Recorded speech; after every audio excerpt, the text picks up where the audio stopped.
In an effort to honor our injured servicemen and women and to raise awareness for their emerging needs, the National Ability Center and Wounded Warrior Project is hosting its inaugural Saluting Our Heroes event tonight at the NYSE.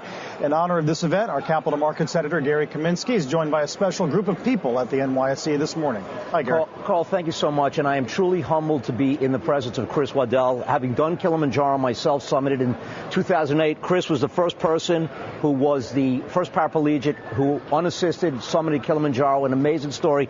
Chris, thank you so much for joining us here. I know you want to talk a little bit about that, and we'll talk about some other things. Sure, we'll talk about that a little bit. I want to give you one of our films, which is now on iTunes and will be on video on demand as well, but so that you can remember some of the things you might have forgotten during the altitude as you were going up. And there was a little bit, right? Absolutely. Tell us why you're here at the New York Stock Exchange for this event tonight. I'm here for an event with the National Ability Center and with Wounded Warriors called Saluting Our Heroes. And part of the reason that I climbed Kilimanjaro was to demonstrate some of the possibilities that are out there. You know, I wanted people to see me and not see the wheelchair. And I think we've got to try to find a way to do that. These are two amazing organizations that open people's eyes, give them a new lease on life in a lot of ways, and look at it and say, oh, well, what else can I do?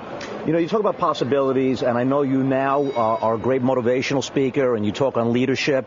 There's a great concern out there with this whole fiscal cliff issue that one of the main areas of the economy, of really the country that's going to be impacted after January 1st, is donations to charities. I know you've got some thoughts about that concern, and how we may have to get the message out there to focus why this is such an important focus. Tell us about that. You know, it's a really difficult question. I mean, certainly all of us are looking at economic, downfall potentially as a really big thing. But I think that what are we going to be left with in some ways? We've got to look at a bigger picture and say, if we're investing in some of these charities, we're investing in our community.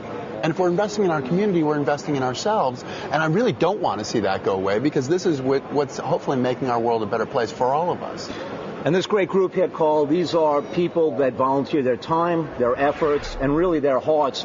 And it's so uplifting. I know that you probably agree with me. We talk so much about the negative things out there. What a great story, and what a great positive event. I'm so happy to be here and be part of it today, Carl. Back to you. It's an honor to have him here on the floor, and, of course, for the event tonight, Gary. Thanks so much for bringing that to us.